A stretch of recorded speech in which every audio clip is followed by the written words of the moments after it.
നാളെ രാവിലെ തന്നെ പറയെടുക്കാൻ വരും. അതെന്താ? അത്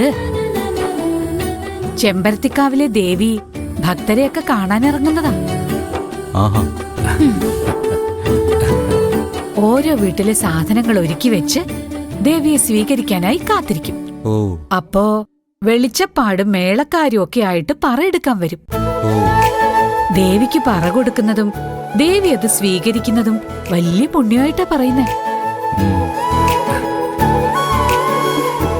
ഓക്കെ, അപ്പൊ നാളെ ഇത് കാണാമല്ലേ? ആ, നാളെ വെളുപ്പിനൊന്നും അല്ലല്ലോ മുത്തശ്ശി? ഏയ് അല്ല, ആ. നേരം പുലർന്നിട്ടൊക്കെ വരും. ആ. ആ. ആ,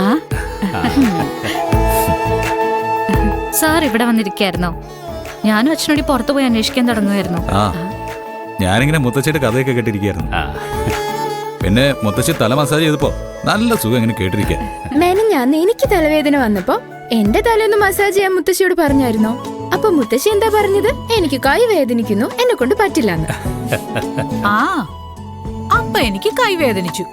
ഇപ്പൊ എന്റെ കൈക്ക് ഒരു വേദനയില്ല. ദാ കണ്ടില്ലേ? ചേട്ടൻ വന്നപ്പോഴേ മുത്തശ്ശിക്ക് ഇത്തിരി അഹങ്കാരം കൂടിയിട്ടുണ്ട്. ആ, ശരിയാ, എനിക്ക് ഇത്തിരി അഹങ്കാരം കൂടിയിട്ടുണ്ട്. ഇതാരാ ഇരിക്കുന്നെന്നാ നീ കരുതിയിരിക്കുന്നേ? രാജകുമാരനാ, രാജകുമാരൻ. ആ, അമ്മ അങ്ങനെയൊന്നും പറയണ്ട. സാറിന് അങ്ങനെയൊന്നും പറയുന്ന ഇഷ്ടമല്ല. ആ, ഞാൻ പറയും. ഇവിടെ ഈ നാട്ടിലെ എത്ര വീട്ടില് മരുമക്കള് വന്നിട്ടുണ്ട്? ഇങ്ങനെ ഒരെണ്ണം എവിടെയെങ്കിലും വന്ന് കേറിയിട്ടുണ്ടോ? എന്റെ പൊന്നു മുത്തശ്ശി, എന്നെ ഒരുപാടൊന്നും പുകഴ്ത്തരുതേ. ഞാൻ ഈ പറയുന്ന പോലൊന്നും അല്ല, മഹാതല്ലിപ്പൊളിയാ. വേണമെങ്കിൽ നന്ദിനോട് ചോദിച്ചു നോക്ക്. നീ തല്ലിപ്പൊളിയൊന്നും അല്ലട ചെക്ക.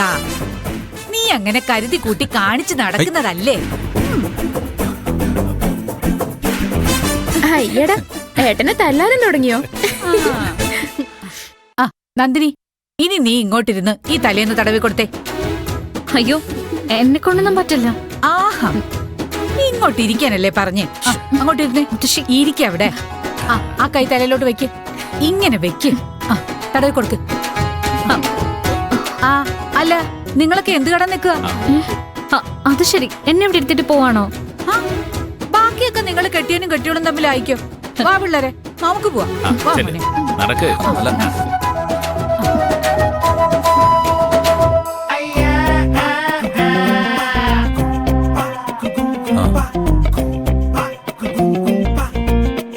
എടോ, തനിക്ക് കിടക്കണമെങ്കിൽ കിടന്നോട്ടോ.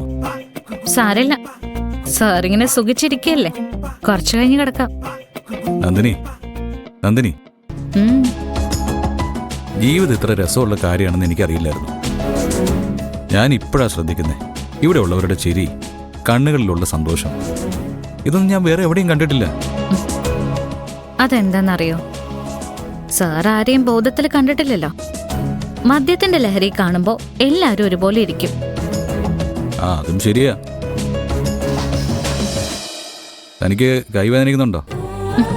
എനിക്കോ? രാവിലെ മുതൽ രാത്രി വരെ അടുക്കളയിൽ പണിയെടുക്കുന്ന എനിക്ക് എന്ത് കൈവേദന, എന്ത് കാൽവേദന. ഓർമ്മയിൽ കുറിച്ചിടാൻ കുറച്ച് ദിവസങ്ങൾ അതെനിക്ക് തന്നത് താനാ. അതിന് താങ്ക്സ്.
മുത്തശ്ശി, രാവിലെ തന്നെ എന്നെ വിളിച്ച് ഇതൊക്കെ കാണിച്ചു തരാന്ന് പറഞ്ഞല്ലേ, എന്നിട്ട് എന്താ എന്നെ വിളിക്കാത്തത്?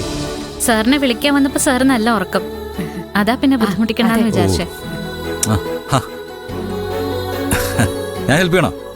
പറ, ഞാൻ ഇടാം.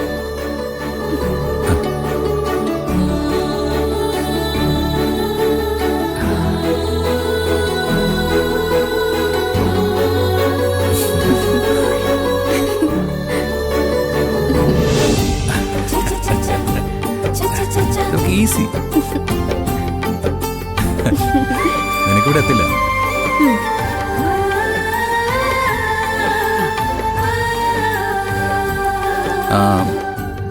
ഇനി പറയെടുപ്പിന് എന്താ പരിപാടി?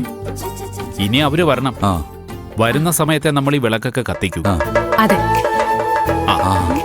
ഇങ്ങെത്താറായല്ലോ. എന്റെ ലൈഫിൽ ഫസ്റ്റ് ടൈമാ ഞാൻ ഇങ്ങനെ ഒരു സംഗതി കാണാൻ പോകുന്നത്. ആ അതെ, ഏ? ഇന്ന് മോന്റെ പേരിലാ പറയിടാൻ പോകുന്നേ. എന്റെ പേരിലോ? ആ, അതിന് ഞാൻ എന്താ ചെയ്യേണ്ടത്? പിന്നെ പറയെടുക്കാൻ വരുന്നവര് ഒരു വാള് കൈ തരും. ആ. ചെണ്ട കൊട്ടുന്നതിനോടൊപ്പം സാർ ആ വാളും കൈ പിടിച്ച് തുള്ളണം. ആ ആ അതെ, അവര് ചെണ്ട കൊട്ടി തീരുമ്പോഴേ നിർത്താൻ പാടുള്ളൂ, ഇല്ലെങ്കിൽ ദേവി കോപിക്കും. ഈ തുള്ളാന്നൊക്കെ പറഞ്ഞാ ഈ കോളേജിൽ പഠിക്കുമ്പോ ഗാനമേളയുടെ മുമ്പിൽ കിടന്നൊക്കെ തുള്ളിയിട്ടുണ്ട്. അത് മതിയോ? അല്ലേ വേണ്ട, അത് ബോറാവും. അച്ഛനൊന്ന് തുള്ളി കാണിച്ചു. അയ്യോ, അവര് വരുമ്പോ നാണകടം പാടില്ല.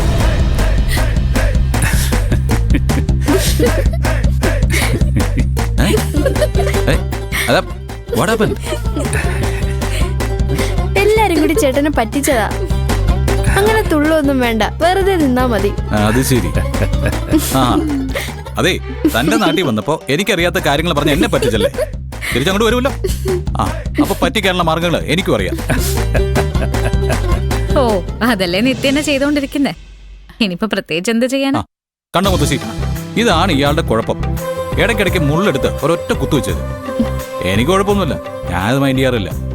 നന്ദിനി, ഇനി മോനെ കളിയാക്കിയ ഒരൊറ്റ കുത്ത് ഞാൻ വെച്ച്. ആ.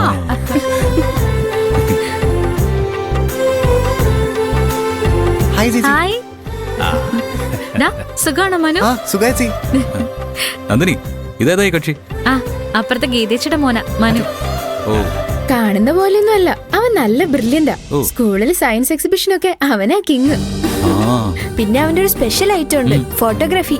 ആഹാ. അവനിവിടെ മൊബൈലിലൊക്കെ എടുക്കുന്ന ഫോട്ടോ കാണണം. ആഹാ. എന്ത് രസമാണെന്നറിയോ? എങ്കിൽ പിന്നെ അതൊന്ന് കാണണമല്ലോ. എന്നാ പിന്നെ നീ ഫോൺ കയ്യിൽ വെച്ചോ. എന്നിട്ടേ ഇവിടെ പറവപ്പന വരുമല്ലോ, അതെല്ലാം ഷൂട്ട് ചെയ്തിട്ട് എന്നെ കാണിക്കാം കേട്ടോ. അതൊന്നും വേണ്ട സാറേ.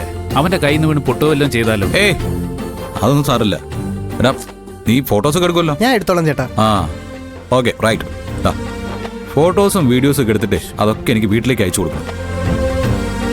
ആ, എൻ്റെ അമ്മയ്ക്ക് പത്മാമേടത്തിനൊന്ന് കാണാൻ. വേണ്ട സർ, പിന്നെ അത് പ്രശ്നമാവും.